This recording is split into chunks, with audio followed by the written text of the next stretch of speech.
yuning Allah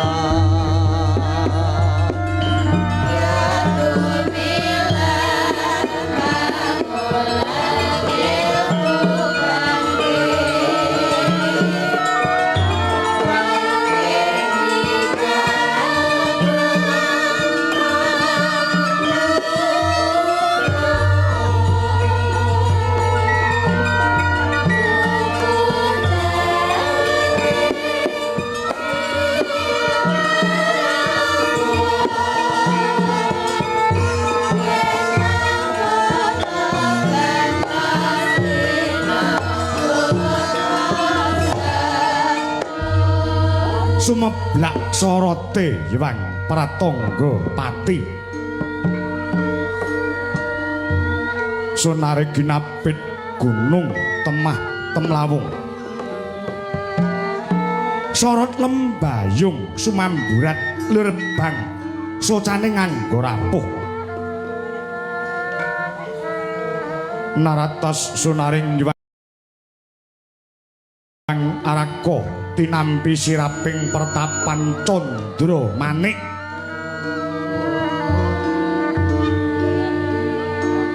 marmodatan mukal kawis tinggal gilar onang sirap labet mantulaken sorote Hyang Pratangga Pati kandian nyebut asmaning Gusti ingkang Maha Welas Kang Sarta Maha Asih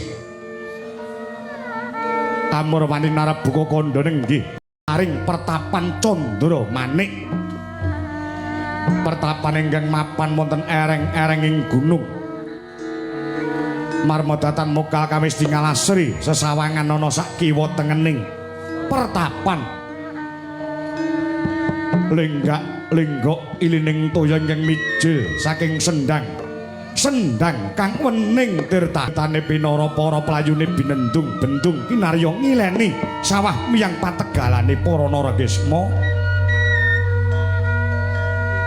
para narasa cengkang datan ana kang sela kawis tingak ijo royo sinten to ingkang hangasrama ing kono lah menika ta warnane ing nguni Nalendra ing negara Singgelapura kang wis lereh keprabon tumuli ambrah mana ana madyaning pertapan Candra Manik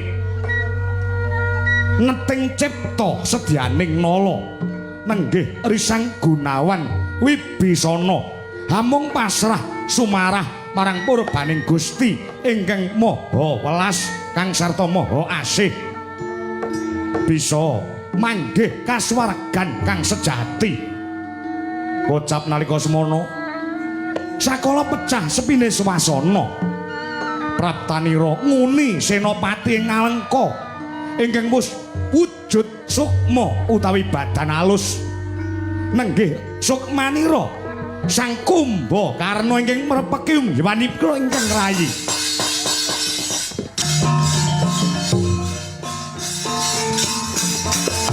Gunawan, adikku Dik.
Jagat ya dewa ya Bathara Hyang Sukma mangabdi linuwih payungana marang panjenengan ingsun.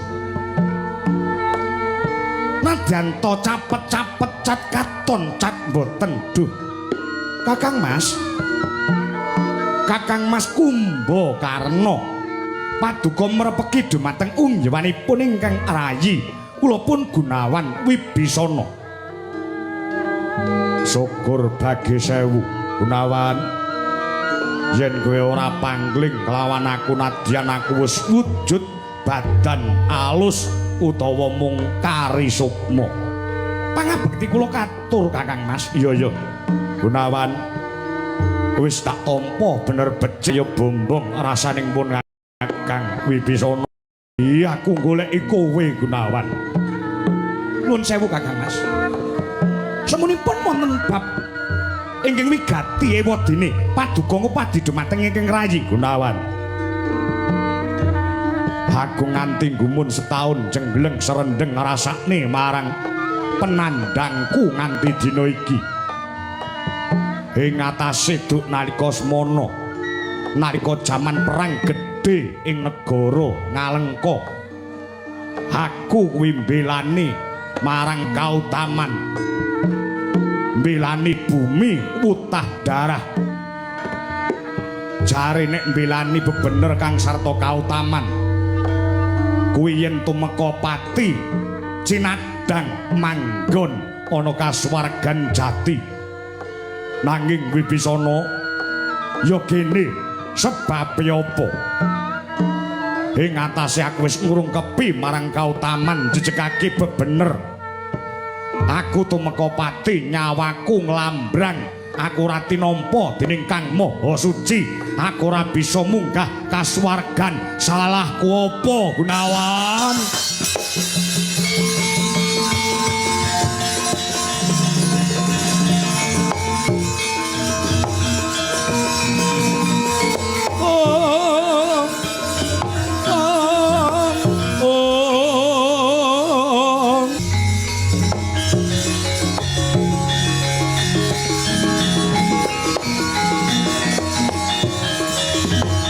Bumi goncang ganjing langit kelap katon lergincange ngalis risang mawe gandrung sabarang katulu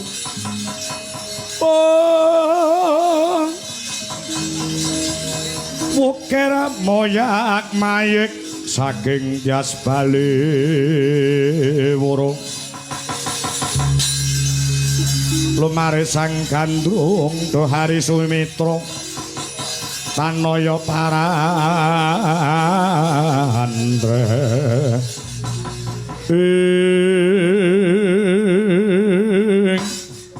yen ngono jare para pinunjul, para pinisepuh, para sarjana sujaning bukti kuwi ora bener.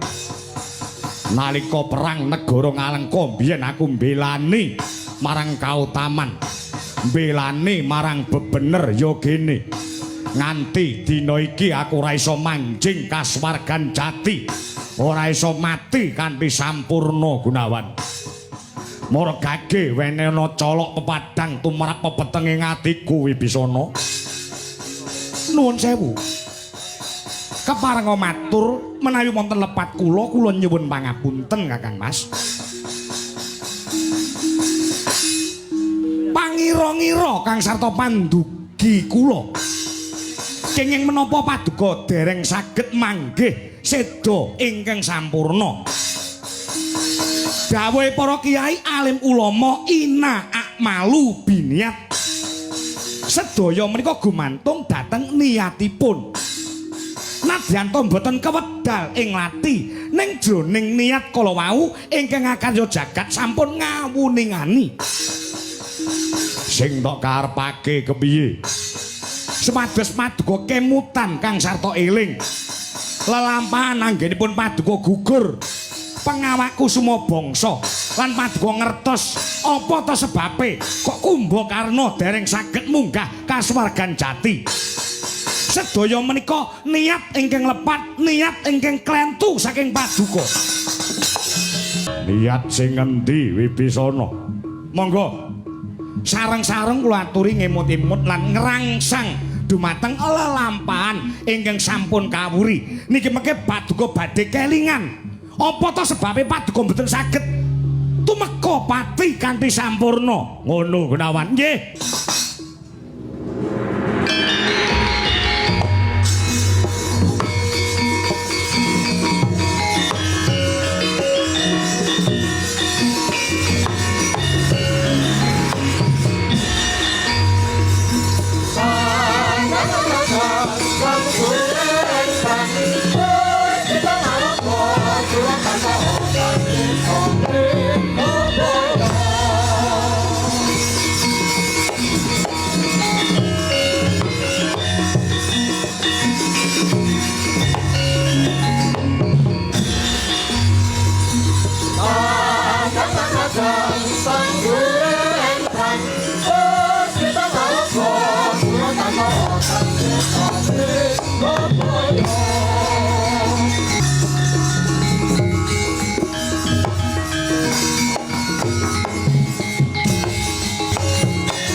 Sari kudhup pawaga perangi para denawa para raseksa wadya balane Nalendra Ngalengka Prabu Dasamuka lumawan tandhing lawan wadya balane Sri Rama Wijaya dadi perang gegempuran ing antarane wadya bala kethek lawan para wadya bala buta. Yo yo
Rama Wijaya kendel tenan. Wani nyerang kandhang singa. Rama Wijaya. Dina samangke waspadakna ratu ing negara Ngalengka Diraja. Prabu Rahwana duweni kekuatan, duweni piandel sing jagat tanpa timbang. Aku duwe adi. Duweni kadang muda sing tak deng-deng kaya kendhang. Kumbakarna, kowe tangi ya Kumbakarna. Negaramu dienggo jajakan mungsuh Kumbakarna.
sembah niring hulun kapurba risang morebengrat ing sahananing kang nekanang sihing dasih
buka sawegung maksihing delahan iwang kanang mamut jwengwo rinjeng nayakaning rat tuting rat kutama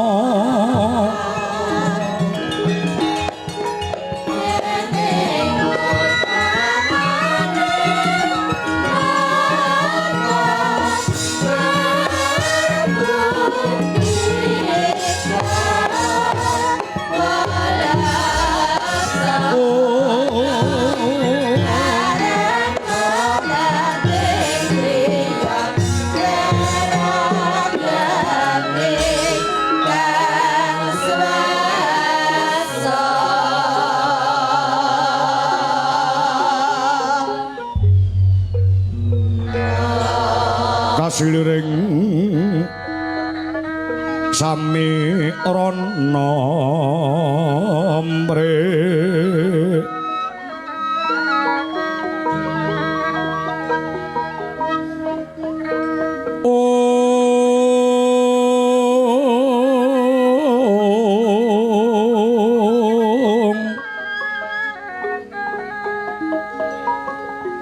sekarang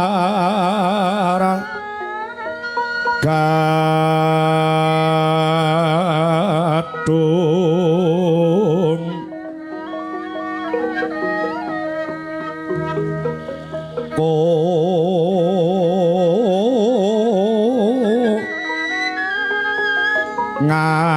ngas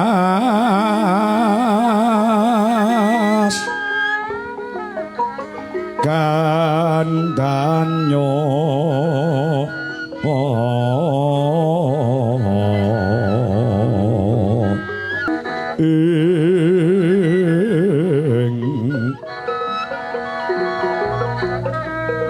mawe raras renaning driya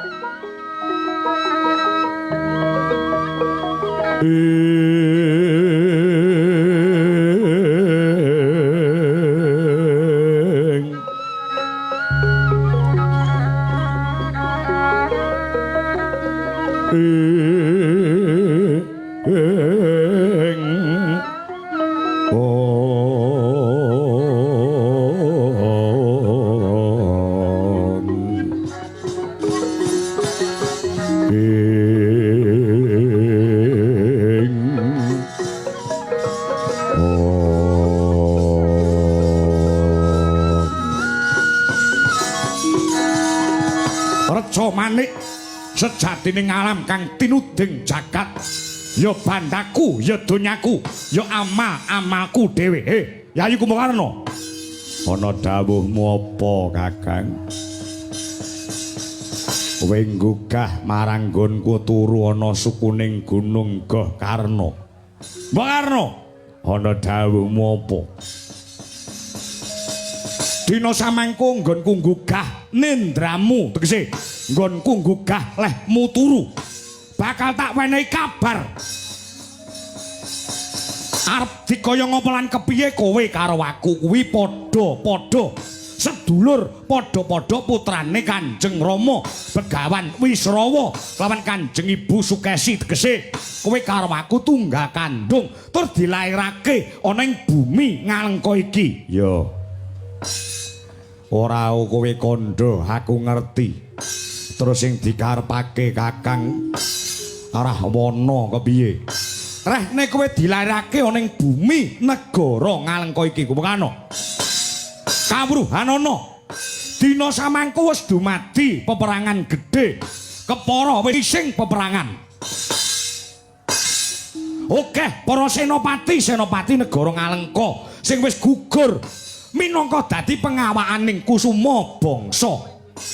Ya mung merga negara Ngalengka iki ditekani mungsuh, dijajah dening negara liya, dijajah dening Rama Wijaya sakwadya balane kethek.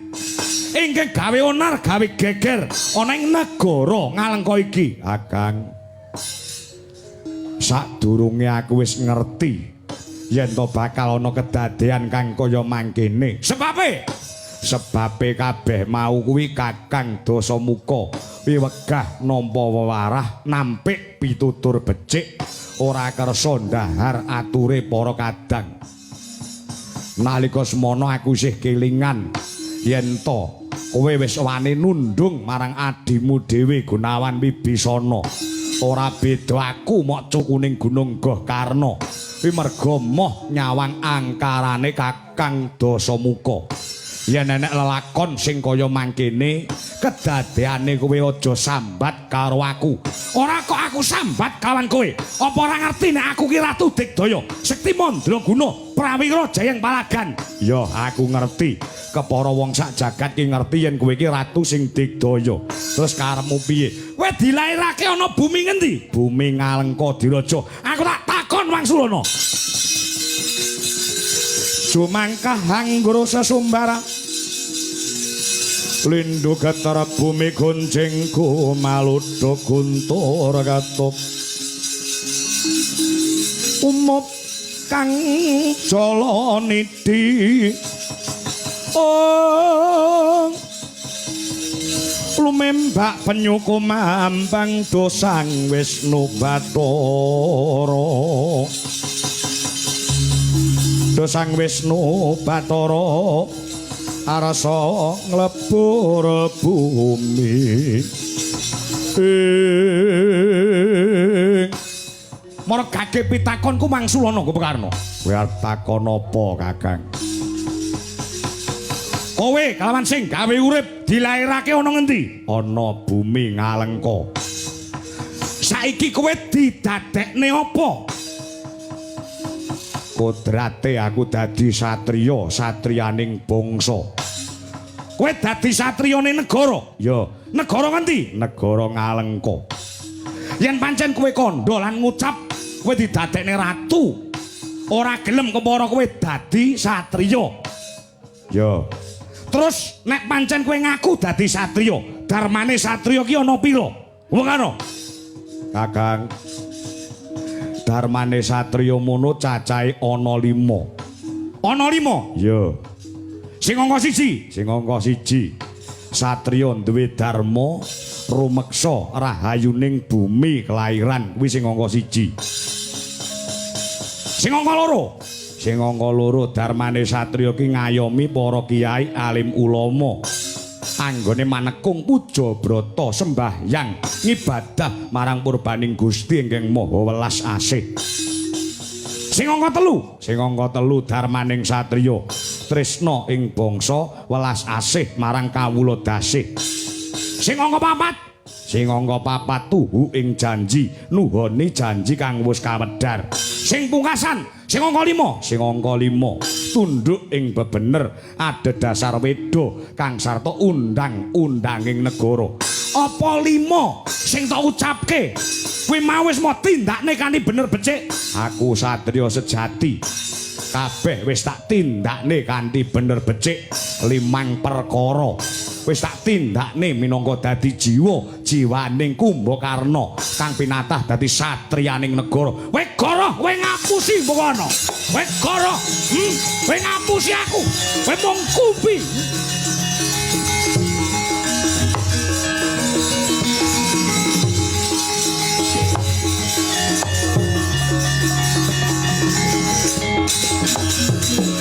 Kakangmu padha waran den apecik besok mendemo baris. Baris kang prayitna.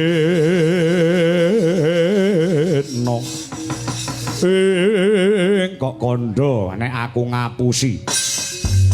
Kowe mung iso ngucap ora iso nglakoni. Jarkoni iso ujar ning ora iso nglakoni. Perkara apa? Perkara darmane satriya. Ora kake Wangsulana. Sing angka 1 darmaning satriya kuwi apa? Rumeksa rahayune bumi kelahiran. Rumeksa rahayune bumi kelahiran. Kuwi tegese piye? Werdine piye? Ngomongano. Rumeksa rahayuning bumi kelahiran iki tegese sipating satriya kudu wani njaga marang kamardikaning negarane. Yen nganti ana mungsuh sing nekani, satriya mau kudu tumandang gawe.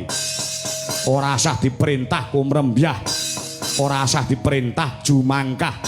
Merga wis dadi jiwane satriya. Wani mbebela lawan negara nganti tetes sing getih kang pungkasan. Kowe iso omong tok ora iso nglakoni. Sing endi? Negaramu dienggo jag-jagan dening Rama Wijaya. Negaramu dijajah dening Rama Wijaya.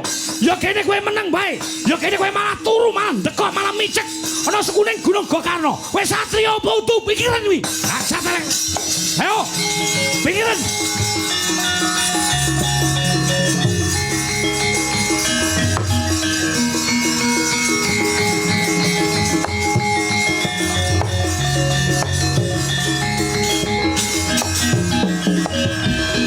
Lah bali nek kowe buta, isane mau ngomong tok. Oh sik, sabar Kakang. Sabar piye? Negaramu dienggo jag-jagan musuh. Rama Wijaya ngerahke wadyabala kethek. Dumadi peperangan. Kowe kok malah meneng bae ora gelem tumandang. Jare Lila Legawa mati kanggo mbelani negara, mbel gedes. Sabar sik Kakang, sabar. Aku tak matur ana ngersaning Kakang Dasamuka. Matur piye? Pancen bener satriya kuwi duwe wajib mbelani negara. Mbelani negara nganti tetesing getih kang pungkasan. Ya kene kowe ora gelem tumandang. Kosik to kowe menengo sik. Aku tak matur luwih dhisik. Yen wis rampung lehku matur engko kowe ngendika sakarepmu. Pancen bener satriya kaya aku kuwi duweni wajib mbelani bumi wutah darah. Yen perlu nganti tetesing getih kang pungkasan tegese nyawaku tak udhokne kanggo srana mbelani kamardikaning negara. Ning ditonton perkarane dhisik. Disawang masalahe negarane bener apa luput. Nek pancen negarane kuwi mapan nggon bener.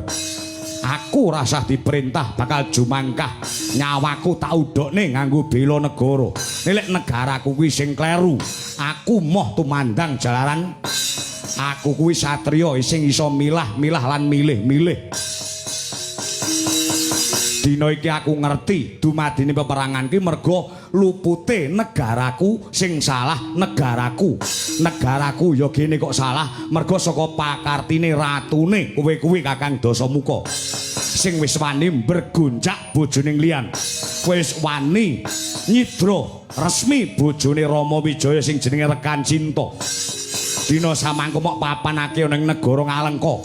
Kowe sing gawe geni, kowe sing miwiti perkara. Dadi aku ratu mandang gawe aku ngerti masalahe. Negaraku sing kleru saka pakartimu. Sing wis wani bedang bojone liyan ngrebut bojone Rama Wijaya. Wis aku rampung lek ngomong cangkemmu muni saiki.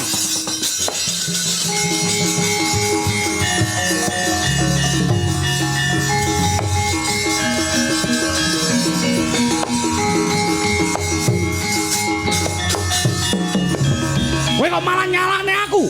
Nyatane sing salah kowe, Kakang. Kowe wani bedang bojone liyan. Kowe wani ngrusak pagrayu, nyures turus ijo, ngrebut bojone Rama Wijaya. Kuwi kleru, kuwi salah, kuwi dosa. Tumraping kowe ngrebut bojone wong liya dosa monggo.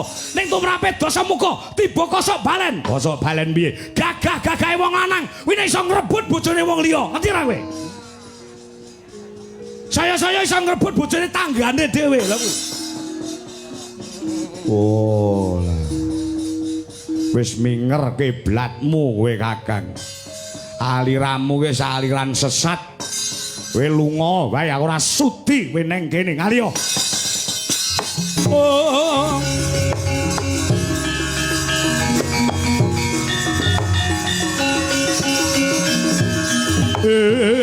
Ong.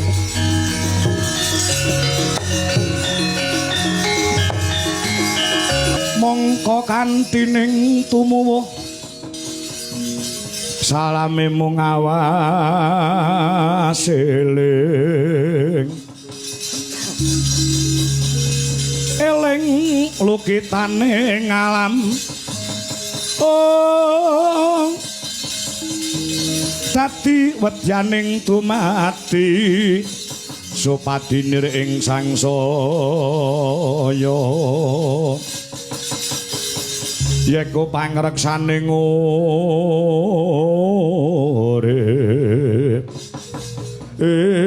kake kowe lunga wae Kakang mapan turune aja ganggu lehku turu aku arep turu meneh yen perlu aku turu nganti jagat iki kiamat timbang nyawang angkaramu kowe ora gelem manut karo aku ora sudi mula dina samangka kowe lunga aja nyenyepet mripatku. Kosik to, sabar luwih dhisik.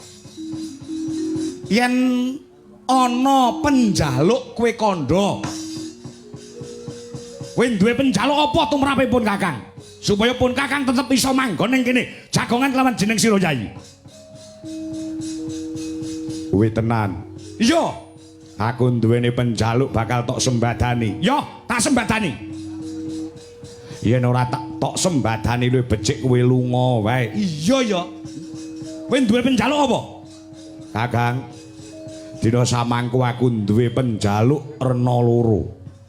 Duwe penjaluk rena loro? Iya. Sing angka siji apa? Sing angka siji. Dina samangku kowe kudu gelem ndodo kesalahan kang sarta keluputanmu. Kanthi srana kowe gelem njaluk ngapura nglumangsani dosa kelawan Prabu Rama Wijaya. Kuwi penjalukku sing angka siji. Mok sembadani monggo ora ya wis ndang lunga saka kene. Penjaluk sing angka loro kanggo srana bukti yen kowe bener-bener njaluk ngapura kanthi ikhlas kelawan Prabu Rama Wijaya. Dina samangku balekno Rekian Sinta, balekno bojone Rama Wijaya. Rong perkara kuwi penjalukku. Siji, kowe njaluk ngapura ning Rama Wijaya, ngrumangsani luput, ngrumangsani dosa. Dina samangku kanggo nebus kesalahanmu. Sing angka loro penjalukku Sinta balekno ning tangane Rama Wijaya. Rong perkara kuwi mok pinangkane monggo ora minggata. Liyane kuwi ora enek penjaluke, ora eneng. Ya mung kuwi tok. Gelem pinangkana ora gelem kowe lunga. Sajane kowe ora patek butuh karo aku, ora butuh aku kowe. Yo, cara timbangan ben ora jomplang. Kowe njaluk rong perkara, aku ya nduweni pamutah penjaluk rong perkara. Kowe njaluk apa? Aku tok kon njaluk ngapura kelawan Rama Wijaya, rak ngono? Ya. Aku gelem njaluk ngapura marang Rama Wijaya, ning saiki Rama Wijaya tekakno ning ngarepku. Kuwi njalukku sing angka pisan. Wadene sing angka loro. Kowe merintah kelawan aku supaya mbalekne Rekian Sinta marang tangane Rama Wijaya. Yo, aku gelem balekne. Ning nek nganti Rama Wijaya ora gelem nampa Sinta, kowe kudu gelem dadi senopatiku. Mungsuh wadya bodho kethek ningkes Rama Wijaya sak wadya balane. Piye? Ya, tak sembadani Kakang. Balenono. Aku gelem njaluk ngapura kelawan Rama ning Rama tekakno ning kene saiki. Sing angka loro, aku kok kon balekne Rekian Sinta. Sinta tak balekke. Nek nganti Rama Wijaya ora gelem nampa Rekian Sinta, kowe kudu gelem dadi senopatiku. Ya, hak sembadani Kakang. Tekakno rene Rama Wijaya.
Mrih mangsud nari mengkalbu budine kang den bawani wenganing Tyasukarila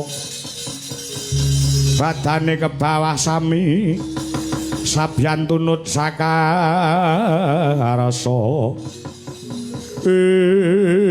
mendung gumulung bareng mendung semilak dileger Prabu Rama Wijaya. Ayo Kakang, penjalukmu wis tak sembadani. Aku matek aji pameling. Iki mau tak rawuhke Sri Rama Wijaya gage janjimu karo janjiku ditetepi. Yo. Prabu Rama Wijaya. Ya jagat ya dewa ya Bathara Prabu Dasamuka. Yo.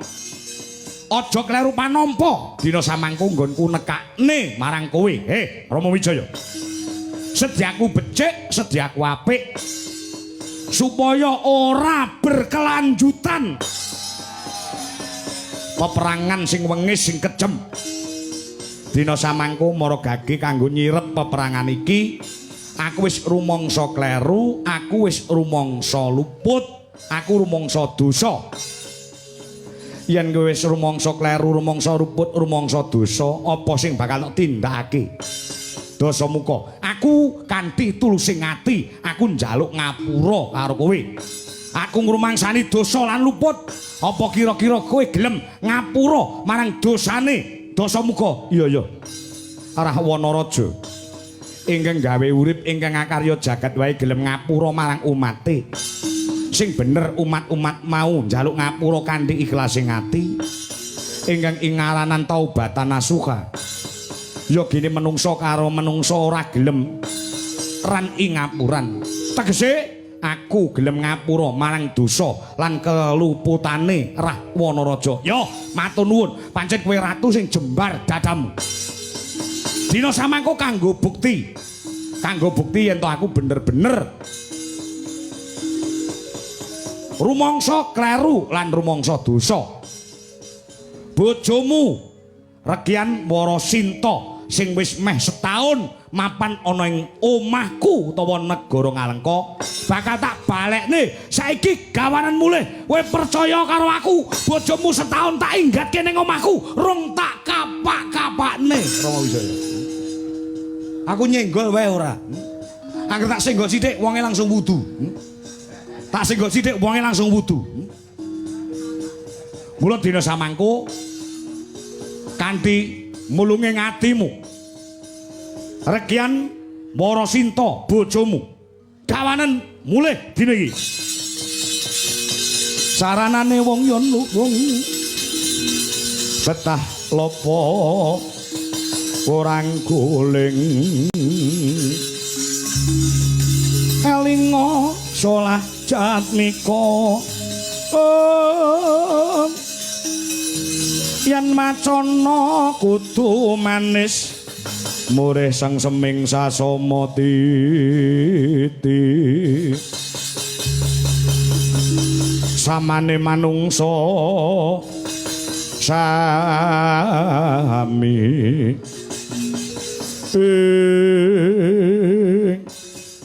semendang datan karempit ucapmu Rahwanaraja wis cetha ngiglo kang tanpa warana. Kowe bakal balekake garwaku Regyan Warasinta dina iki. Kawruhanana Sang Ratu Angkara murka tekane Rama Wijaya ana ing negara Ngalengka ngluruk peperangan. Iki dudu perkara katresnan ning perkara kewajiban sing kudu tak tindake mbasmi Angkara murka ingkang kasarira dening Ratu Ngalengka Prabu Dasamuka. Mula kang saka mangkono gatekna pangandikaning Prabu Rama Wijaya. Dina samangko yen kowe arep mbalekne garwaning Sun Regyan Warasinta, aku ra sudi nampa Aku ra sudi nampa mergo iki perkarane dudu perkara katresnan ning perkara kewajiban sing disampirake ana pundhakku kiwa kang sarta tengen. Gatekno tembungku, aku gelem nggawa bali regian para sinta. Aku gelem nggawa kondur garwaku regian para sinta. Ning kudu barengi ilanging nyawa. Tugele gulune ratu angkara murka kaya dene kowe Sang Rahwana Raja. Etyan bangsa terek pengen modar jape ra kena kowe. Pedion belum ah.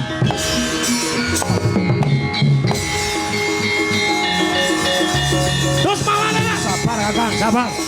Sabar cono bangano. Cono bangano. Sabar Kakang.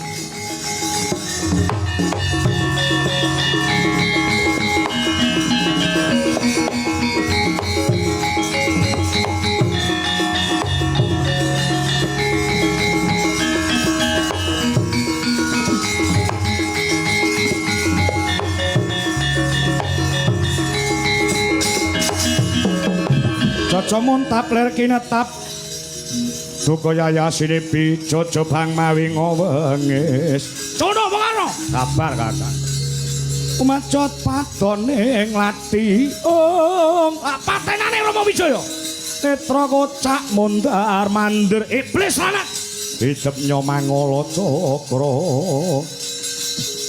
Prapanambrabak mranang sinemet merang saketeng Murup tahanane aja mok gandoli sabar Kakang sabar